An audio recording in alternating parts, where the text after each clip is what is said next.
야고보서 4장 1절에서 10절 말씀, 제가 봉독하겠습니다. 너희 중에 다툼이 어디로부터 나느냐? 너희 지체 중에서 싸우는 정력으로부터 나는 것이 아니냐? 너희는 욕심을 내어도 얻지 못하여 살인하며 시기하여도 능히 취하지 못함으로 다투고 싸우는도다. 너희가 얻지 못함은 구하지 아니하기 때문이요 구하여도 받지 못함은 정력으로 쓰려고 잘못 구하기 때문이라. 가늠한 여인들아, 세상과 벗된 것이 하나님과 원수됨을 알지 못하느냐? 그런즉 누구든지 세상과 벗이 되고자 하는 자는 스스로 하나님과 원수되는 것이니라. 너희는 하나님이 우리 속에 거하게 하신 성령이 시기하기까지 사모한다 하신 말씀을 헛된 줄로 생각하느냐?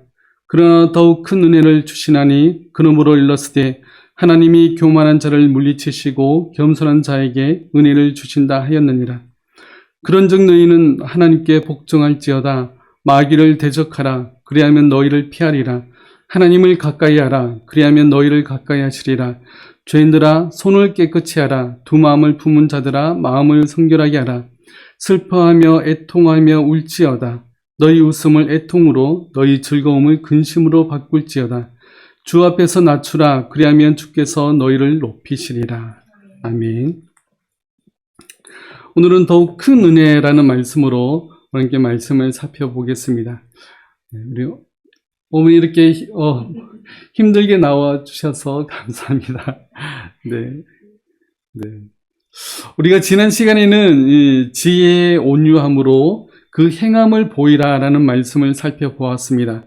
참된 지혜는 이 땅에서 오는 지혜가 아니라 위로부터, 곧 하나님께로부터 오는 지혜입니다. 위로부터 오는 지혜의 온유함을 가지고 우리가 행한다면 내 주변을 화평하게 만드는 화평의 사람이 되리라는 것을 우리가 지난 시간에 살펴보았습니다. 오늘은 이제 야고보서 4장을 시작합니다. 야고보의 특징은 새로운 주제를 시작할 때 내 형제들아 라고 이렇게 시작합니다. 그런데 오늘 4장을 시작하면서는 이러한 구문이 없습니다. 그렇다는 것은 지난 시간에 살펴보았던 3장과 이어지는 내용임을 우리가 생각해 볼 수 있습니다. 우리 1절 말씀을 같이 한번 읽어보겠습니다. 너희 중에 싸움이 어디로부터, 다툼이 어디로부터 나느냐? 너희 지체 중에서 싸우는 정력으로부터 나는 것이 아니냐? 1절을 시작하자마자 이 야고보는 너희 중에 싸움이 어디로부터 나느냐라고 말하고 있습니다. 야고보는 이미 이 시기와 다툼에 대해서 3장 16절에 이렇게 설명하고 있습니다. 시기와 다툼이 있는 곳에는 혼란과 모든 악한 일이 있음이라. 시기와 다툼으로 인해서 혼란과 악한 일들이 생겨나고 있다고 설명하고 있습니다. 그리고 이어서 위로부터 나는 지혜는 어떤 것들이 있으며 위로부터 나는 지혜로 화평을 이룰 수 있다는 것을 우리가 지난 시간에 살펴보았습니다. 그러면서 4장 1절을 시작하면서 싸움에 대해서 설명하는 것은 그만큼 이 문제가 중요하기 때문이며 또한 이보다 더 근본적인 이유를 설명하기 위해서 이것을 이야기하고 있습니다. 이 싸움을 이겨내고 화평을 이루어야 할 분명한 이유가 우리에게 있음을 한 번 더 강조해서 설명하는 내용인 것입니다. 그래서 야고보는 방금 읽은 4장 1절에서 싸움과 다툼이 어디로부터 나느냐라고 질문을 던지고 있습니다. 우리가 싸움과 다툼이 어디서부터 납니까? 우리가 보통 싸울 때는 서로 생각이 다르기 때문에 싸우는 경우가 많습니다. 분명 내 생각이 바른 생각이고 옳은 생각인데 상대방은 그렇게 생각하지 않는 것이죠. 그렇기 때문에 싸움과 다툼이 일어납니다. 그런데 문제는 힘이 세고 또한 파워가 있는 사람이 생각하는 그 정의가 힘없고 약한 사람에게는 정의가 되지 못하는 경우가 많습니다. 지금 전쟁을 치르고 있는 러시아가 그렇습니다. 러시아의 정의가 우크라이나의 정의가 될 수가 없습니다.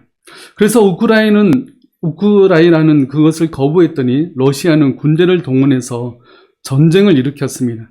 그러면서 수많은 무고한 생명들이 목숨을 잃어버리는 그런 안타까운 일들을 우리가 지금 지켜보고 있지 않습니까?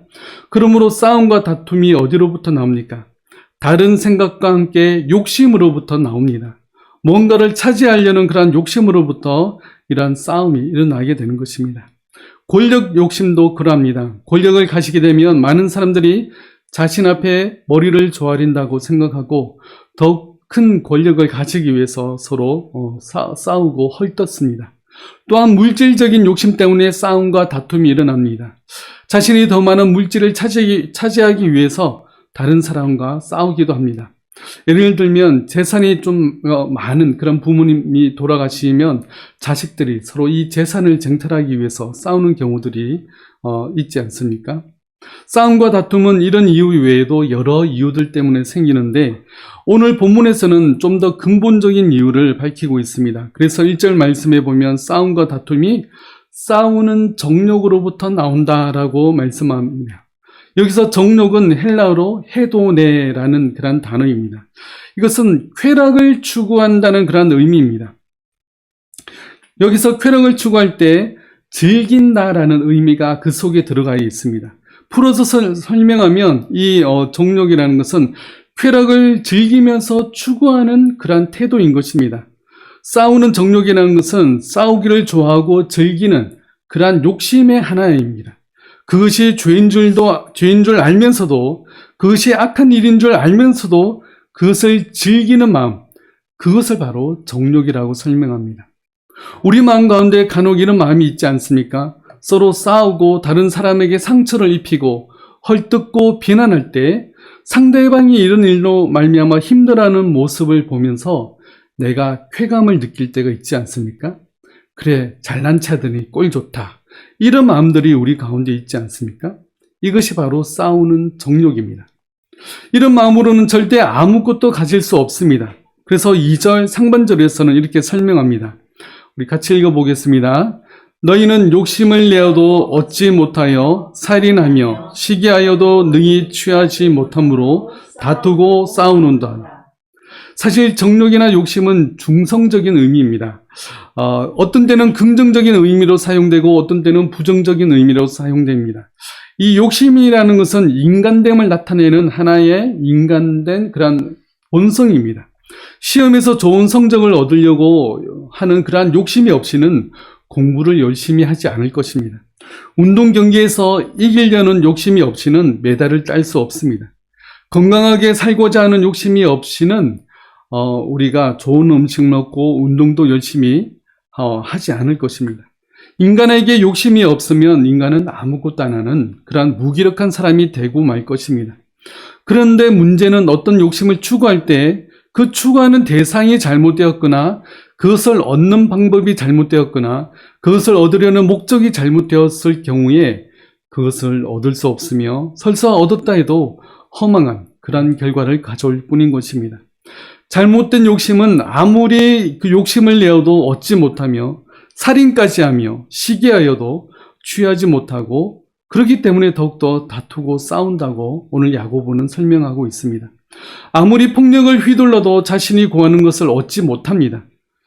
연애 중에 폭력으로 그 사랑을 쟁취할 수 없는 것과 같습니다. 그러면 어떻게 해야 할 것인가? 우리에게 어떻게 하라는 것인가? 할 때 2절 후반절부터 3절까지 야고보는 이렇게 설명합니다. 우리 같이 한번 읽어보겠습니다. 너희가 얻지 못함은 구하지 아니하기 때문이요 구하여도 받지 못함은 정욕으로 쓰려고 잘못 구하기 때문이라. 너희가 얻지 못함은 구하지 아니하기 때문이다 라고 말씀합니다. 우리가 가장 먼저 해야 될 것은 구해야 됩니다. 바로 하나님께 우리가 기도로서 간구해야 되는 것입니다. 사람들이 욕심을 내어도 얻지 못하는 것은 그들이 하나님께 구하지 않았기 때문입니다. 또는 하나님께 구하는 것이 아니라 세상에다 구하기 때문입니다. 우리의 욕심과 정욕을 채우는 방법으로 하나님이 아니라 세상 권력에 의지했고 물질에 의지했기 때문에 그들은 실패하고 말았습니다. 하나님을 믿는 하나님의 백성으로서 우리에게 가장 먼저 되어야 될 일은 바로 하나님께 구하는 것입니다. 하나님의 은혜와 도우심을 구하는 것입니다. 하나님이 우리에게 주신 말씀의 뜻에 따라 구하는 것입니다.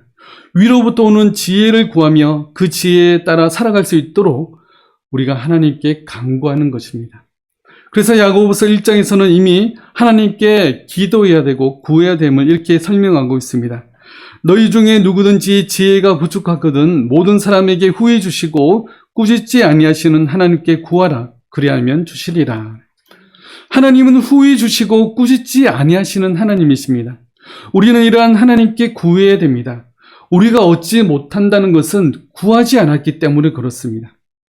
그리고 두 번째는 구하여도 받지 못함은 정력으로 쓰려고 잘못 구했기 때문이다라고 설명합니다. 우리가 하나님께 기도하고 구했지만 이미 내 뜻을 다 정해놓고 우리가 하나님께 기도하지 않았습니까? 내가 답을 다 정해놓고 하나님께 그것을 채워주셔야 된다고 우리가 하나님께 요구하지 않았습니까? 이러한 기도는 하나님의 뜻을 구하는 기도가 아니라 자신의 뜻을 관철시키기 위한 기도입니다. 이러한 기도는 구하여도 받지 못하는 기도인 것입니다. 우리는 하나님께 기도할 때 그것을 얻는 방법과 그것을 얻고자 하는 그러한 목적까지도 우리가 하나님의 결정에 맡겨드려야 된다는 것입니다. 내가 어떤 일을 결정하거나 또 교회에서 어떤 일을 계획할 때 그 계획을 다 세워놓고 좋은 결과만 있기를 하나님께 기도하는 것이 아니라 정말 그 일 자체가 하나님이 기뻐하시는 일인지 그 일을 어떤 방법으로 하면 좋을지 이것부터 우리가 하나님께 구해야 되는 것입니다. 그것이 하나님의 뜻이 아니고 하나님이 기뻐하시는 일이 아니라면 우리는 과감히 그 일을 버릴 수 있거나 바꿀 수 있어야 되는 것입니다. 하나님께 맡겨드리는 기도를 하되 처음부터 모든 과정을 하나님께 맡겨드리는 그러한 기도여야 되는 것입니다. 그래서 기도는 쉽지 않습니다. 그저 내가 원하는 대로 구하기만 하면 되는 것이 아닙니다.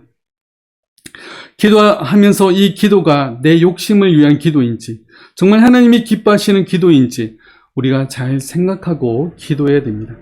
하나님은 후히 주시고 책망하지 않으십니다. 사실 하나님은 우리의 연약함과 부족함을 다 아십니다. 그렇게 온전히 하나님께 맡겨드리면서 하나님의 도우심을 구하시기 바랍니다. 그럴 때 분명 하나님의 응답이 우리에게 있을 것입니다.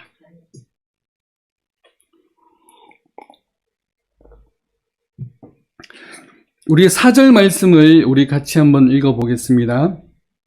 가늠한 여인들아 세상과 벗된 것이 하나님과 원수됨을 알지 못하느냐.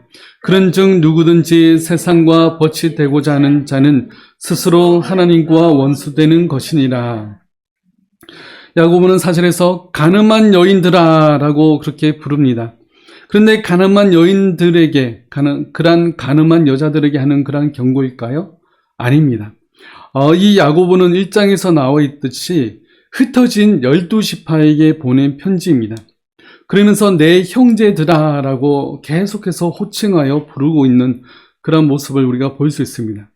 그러면 왜 여기서 가늠한 여인들이라고 부르고 있을까요? 구약 성경에서 하나님은 이스라엘을 선택하시고 그들과 언약 관계를 맺으셨습니다.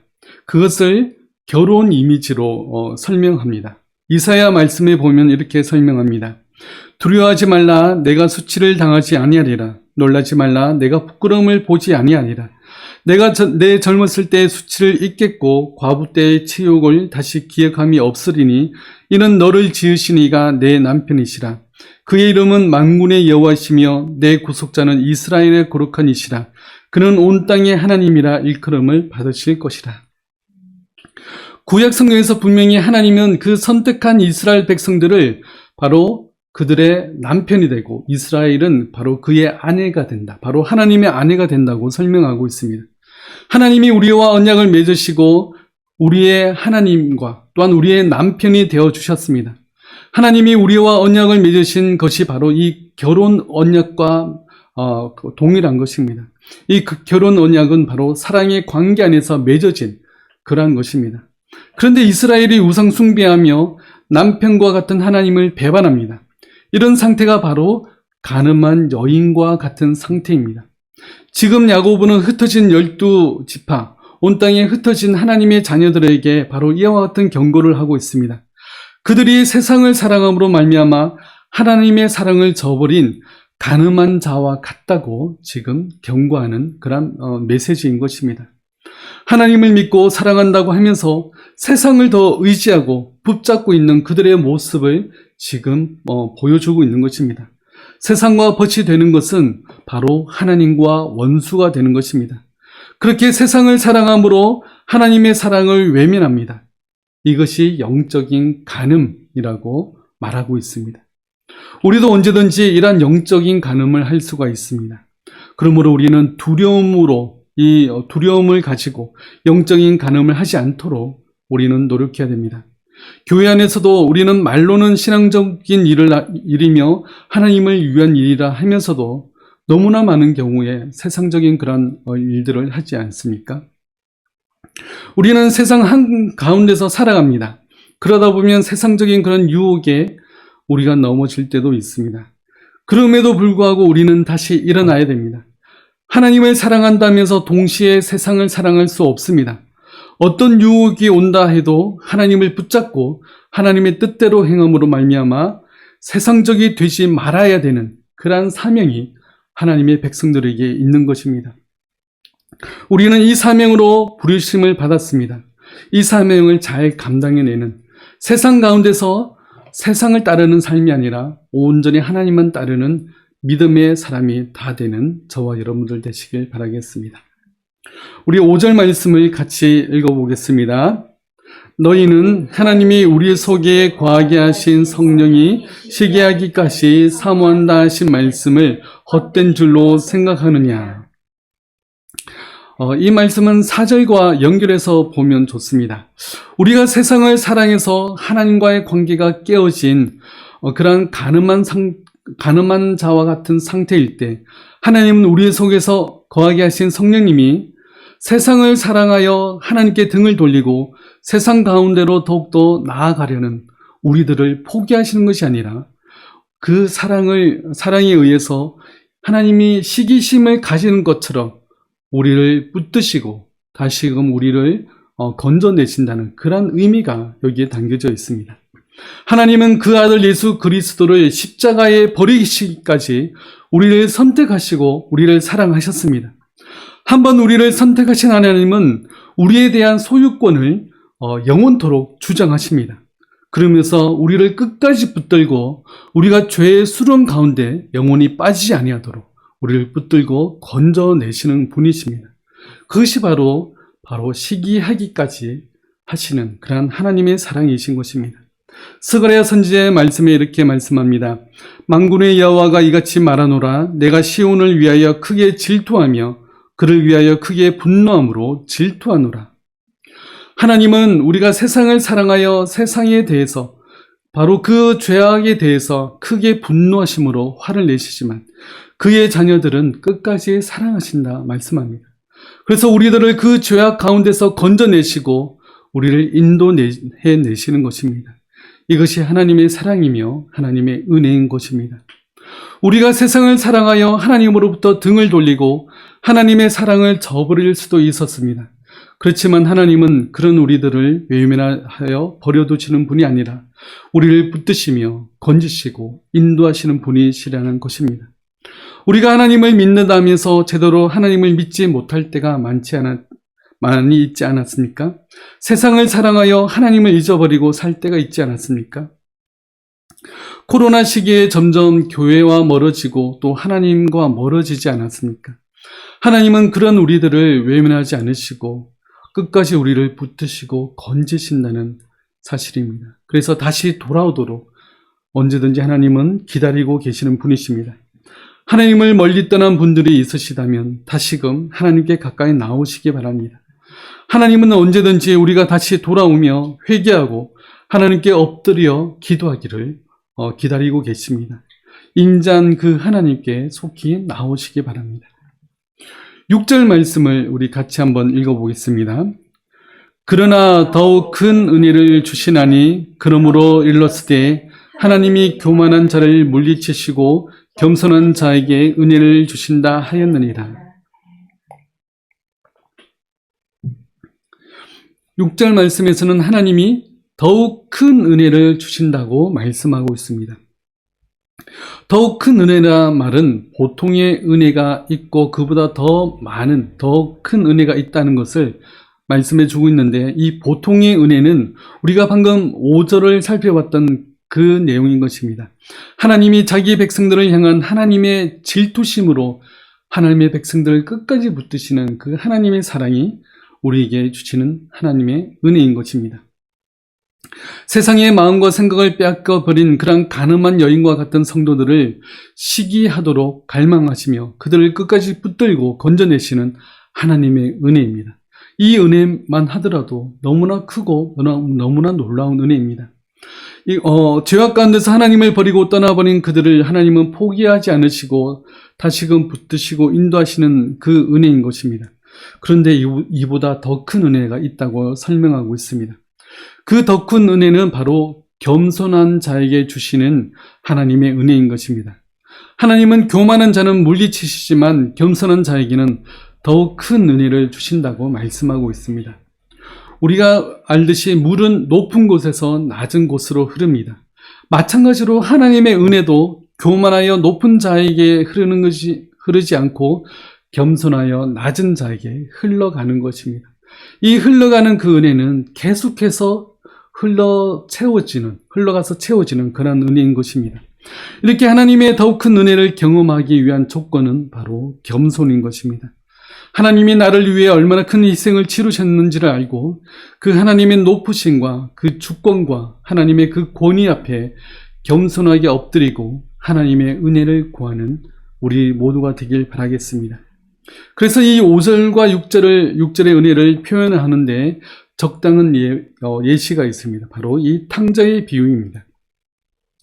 탕자는 둘째 아들이었습니다. 이 둘째 아들은 자신이 받을 재산을 미리 아버지한테 땡겨받아서 집을 떠납니다. 그러고선 자신이 가진 모든 돈을 다 낭비해 버립니다. 이제 돈이 없자 주위의 친구들도 다 떠나버리고 그리고 아무것도 남지 않았습니다.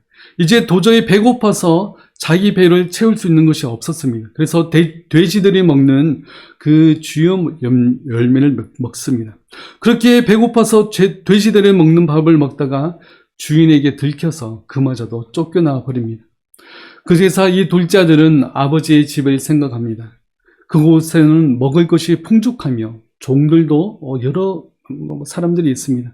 그렇지만 아버지를 볼 면목이 없습니다. 이제는 더 이상 자기가 배고파서 어떻게 할 수 없기에 이 둘째 아들은 아버지께 찾아가기로 마음먹습니다. 그것이 누가복음 15장에 나오는데 이렇게 말씀합니다. 이에 스스로 돌이켜 이르되 내 아버지에게는 양식이 풍족한 품꾼이 얼마나 많은가. 나는 여기서 줄여 죽는구나. 내가 일어나 아버지께 가서 이르기를 아버지 내가 하늘과 아버지께 죄를 지었사오니 지금부터는 아버지의 아들이라 일컬음을 감당하지 못하겠나이다. 나를 품꾼의 하나로 보소서리라. 이제 아버지 집에 가서 종이라도 되어야 되겠다. 그렇게 생각하고 아버지의 집을 찾아갑니다. 그러자 멀리서 둘째 아들이 오는 것을 보고 아버지는 달려나갑니다. 그 다음 절에서 이렇게 설명합니다. 이에 일어나서 아버지께로 돌아가니라. 아직도 거리가 먼데 아버지가 그를 보고 측은히 여겨 달려가 목을 안고 입을 맞추니. 이게 첫 번째 은혜입니다. 아버지는 그 괘씸한 둘째 아들을 종으로 부리는 것이 아니라 그를 측은히 여겨 안아주시고 반겨주십니다. 여전히 아들로서 대우해 주시며 여전히 사랑하는 그 자녀로 대우해 주시는 것입니다. 이것이 첫 번째 은혜입니다. 그러자 둘째 아들은 겸손한 마음으로 아버지께 이렇게 말합니다. 그 다음 절에 이렇게 말합니다. 아들이 이르되 아버지 내가 하늘과 아버지께 죄를 지었사오니 지금부터는 아버지의 아들이라 일컬음을 감당하지 못하겠나이다나. 이렇게 자신을 받아주는 아버지에게 용서를 구하며 겸손한 마음으로 아버지께 간구합니다. 그러자 아버지는 오히려 더 큰 은혜를 베풉니다. 그 다음 절에 이렇게 설명합니다. 아버지는 종들에게 이르되 제일 좋은 옷을 내어다가 입히고 손에 가락지를 끼우고 발에 신을 신기라. 그리고 살찐 송아지를 끌어다가 잡으라. 우리가 먹고 즐기자. 내 아들은 죽었다가 다시 살아났으며 내가 잃었다가 다시 얻었노라 하니 그들이 즐거워하더라.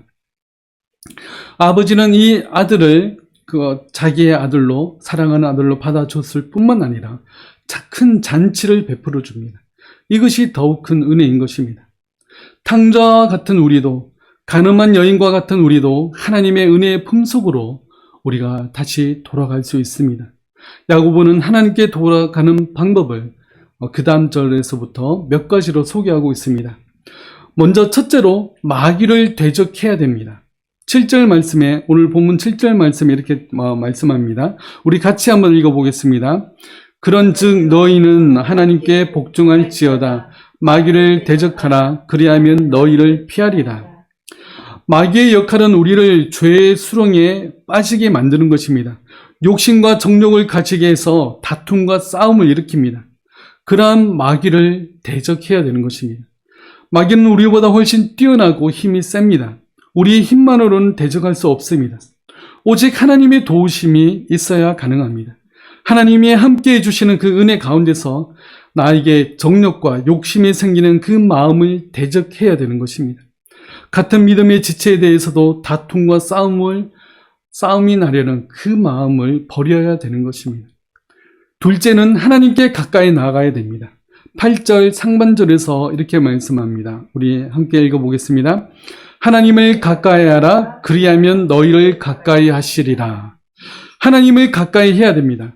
마귀의 가장 큰 역할은 우리가 하나님으로부터 멀어지게 만드는 것입니다. 자꾸 관심사를 하나님이 아닌 다른 것에 관심을 가시게 그 관심사를 돌리는 것이 이 바로 마귀의 역할인 것입니다. 하나님 없이도 내 스스로의 힘으로 내가 무엇든지 할 수 있다는 그 마음을 품게 만드는 것입니다. 우리의 인생의 가장 큰 불행은 하나님과 멀어짐에서부터 옵니다. 반대로 우리의 인생의 가장 큰 복은 하나님을 가까이 하면서 옵니다. 하나님을 가까이 하시기 바랍니다. 내가 아무리 큰 죄를 지었다고 하더라도 하나님은 탕자의 아버지처럼 우리를 기다리며 다시 돌아올 때 너무나 크게 우리를 반겨주십니다. 마귀는 하나님을 떠난 우리에게 더 이상 희망이 없고 소망이 없다고 말하고 있으며 하나님도 나를 버렸다고 말하고 있습니다. 그러나 이러한 거짓말에 속지 마십시오. 하나님은 탕자의 아버지보다 더 큰 용서와 더 큰 사랑으로 우리를 받아주십니다. 내가 하나님에게서 아무리 멀리 떠나 있다 하더라도 염려하지 마시고 다시금 하나님께 가까이 나아가시기 바랍니다. 그리고 세 번째로 손을 깨끗이 하고 마음을 성결하게 해야 됩니다. 8절 하반절을 우리 같이 한번 읽어보겠습니다. 죄인들아 손을 깨끗이 하라. 두 마음을 품은 자들아 마음을 성결하게 하라. 손을 깨끗이 하라는 것은 우리의 행동을 정결하게 하는 의미입니다. 손을 깨끗이 씻는 행동은 구약에서 보면 제사장들이 제사 드릴 때 물두명이라는 것이 있습니다. 그래서 물두명에서 손을 씻고 하나님께 나아가야 됩니다. 죄악에 젖어 있던 우리의 그런 행동이 아니라 은혜 받은 자로서 이제 정결한 행동을 해야 되는 것입니다. 그리고 마음을 성결하게 하라는 것은 우리의 영혼을 정결하게 하는 것입니다. 행동을 정결하게 할 뿐만 아니라 그 행동이 나오는 근거가 되는 마음의 중심이 바로 정결해야 된다는 것을 말씀하고 있습니다. 그래야 우리가 하나님께 온전한 마음으로 우리가 하나님께 나아갈 수가 있는 것입니다. 그리고 네 번째는 애통해야 된다고 말씀합니다. 9절 말씀을 같이 읽어보겠습니다. 슬퍼하며 애통하며 울지어다. 너희 웃음을 애통으로 너희 즐거움을 근심으로 바꿀지어다. 애통하며 슬퍼하라고 말씀합니다. 하나님이 없는 세속적인 그러한 욕망은 그 끝이 허망하고 비참할 뿐입니다. 그 욕심과 정욕을 슬퍼하라는 말씀인 것입니다. 또한 하나님을 멀리하고 죄악 가운데 거하는 그러한 삶이 크신 하나님의 심판의 자리임을 기억하고 내가 그런 자리에 있다면 애통하고 슬퍼하고 울어야 됩니다. 그리고 그 자리를 벗어나기 위해서 우리는 힘써야 되는 것입니다. 하나님 없이 살아가는 사람들이 즐겁게 보이고 행복해 보이지만 그런 삶을 슬퍼해야 되는 것입니다. 하나님 없이 살아가는 사람들의 그러한 최종적인 결과는 영원한 지옥의 형벌임을 알고 슬퍼해야 되는 것입니다. 그리고 마지막으로 다섯 번째로 하나님 앞에서 겸손해야 된다고 설명합니다. 10절 말씀을 우리 같이 읽어보겠습니다. 주 앞에서 낮추라. 그리하면 주께서 너희를 높이시리라. 하나님 앞에서 자신을 낮춘다는 것은 우리 자신의 영적 가난을 인식하고 내가 얼마나 연약하고 나약한 존재인지를 알고 교만에 빠지기 쉬운 존재임을 알고 오직 하나님만을 의지해야 하겠다는 그러한 자세인 것입니다. 또한 하나님의 도움이 없이는 내가 한순간도 살아갈 수 없는 그러한 자임을 인정하고 항상 하나님의 도우심을 구하는 그러한 자가 되어야 되는 것입니다. 그리고 하나님의 뜻에 순종하고 하나님의 말씀에 따라 내가 살아가겠다고 다짐하는 것이 바로 자신을 낮추는 것입니다.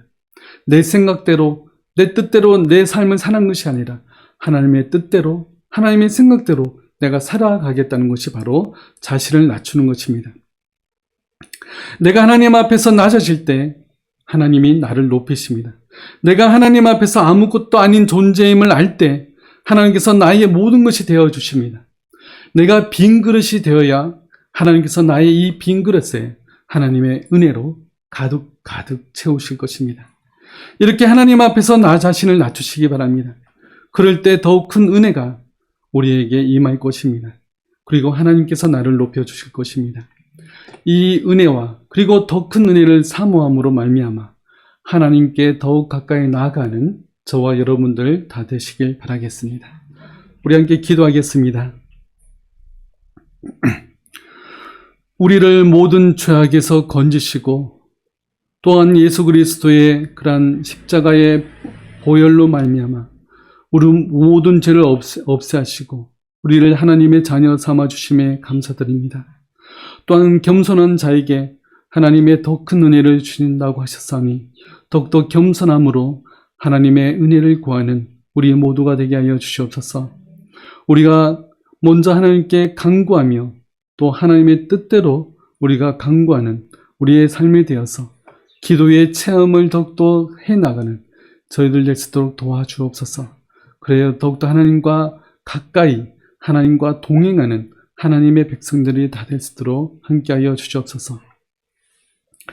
십자가 위에서 우리의 모든 죄를 사하신 주 예수 그리스도의 은혜와 하나님의 끊임없는 사랑하심과 성령님의 함께하심과 위로하심이 오직 겸손한 마음으로 하나님을 바라보며 의지하기를 원하는 우리 모든 성도들 머리 위에 지금부터 영원토록 함께하실지어다.